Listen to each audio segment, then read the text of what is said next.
महर्षि चरक ने स्वास्थ्य के स्वस्थ शरीर के 3 मूलाधार माने हैं, 3 स्तंभ माने हैं, आहार, निद्रा, ब्रह्मचर्य। इसके ऊपर हम चर्चा करते हैं।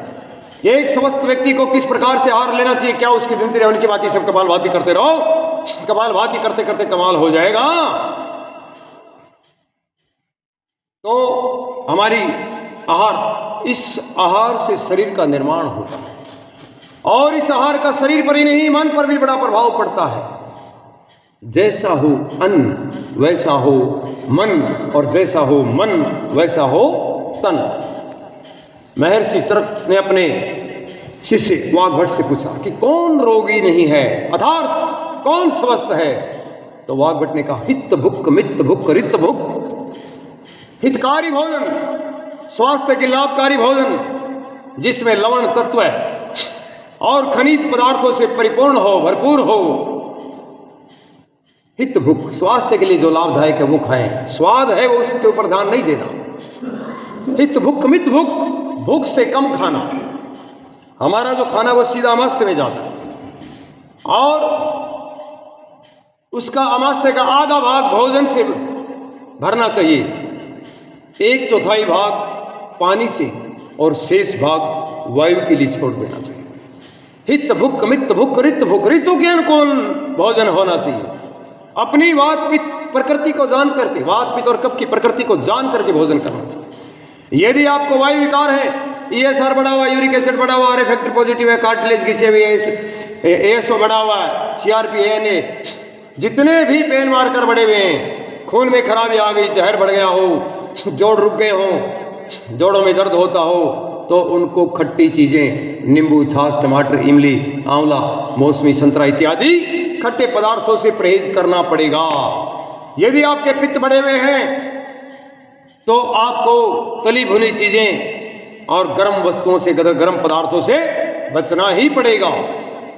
और यदि आपको कफ विकार है तो ठंडी और चिकनी चीजों से एक बार निजात लेना पड़ेगा। अगर आपको दूध भी लेना है तो आपको छोटी पीपली या अदरक या हल्दी का प्रयोग उसमें उबाल करके ही दूध लेना है। आपको भोजन का समय सुबह का प्रातःरास कलेवा नाश्ता, ब्रेकफास्ट सुबह 7 से 8 के बीच में आपका नाश्ता हो जाना चाहिए। कपालभाति करते रहो, कमर सीधी, दोनों हाथ घुटनों पे।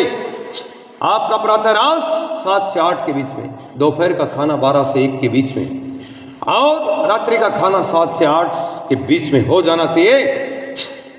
ये एक समय का प्रबंधन है।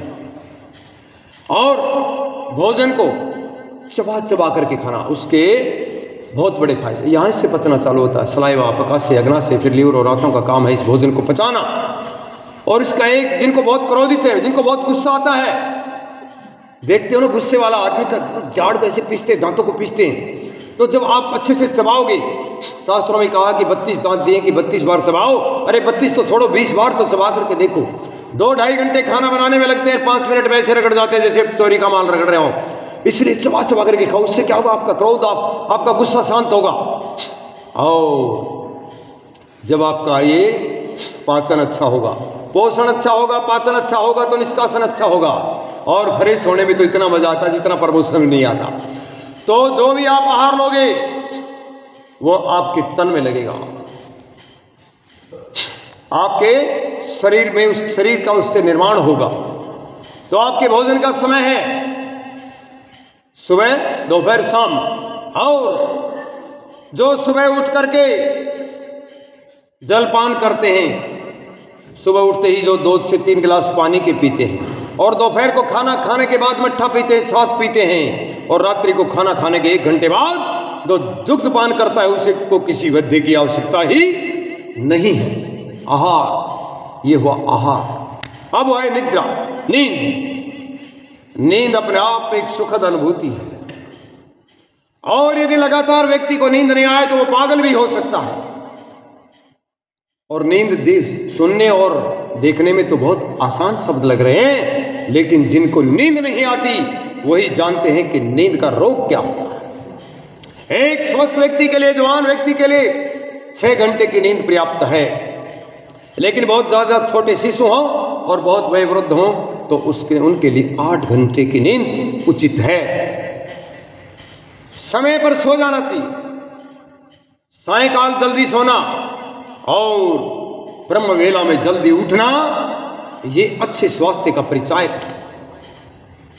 क्योंकि हमारी प्रकृति इस बात को सूट करती है।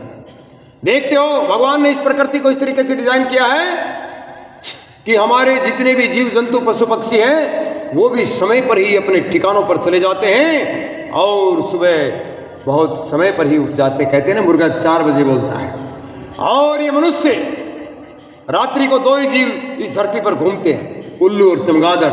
तीसरा ये इंसान ही पड़ा रहता है। और जब हमारी चिड़िया चहचहाट करती हैं 5 बजे, तब भी ये उल्लू की तरह पड़ा ही रहता है, उठने का नाम नहीं लेता। इसीलिए बीमारियों का घर है।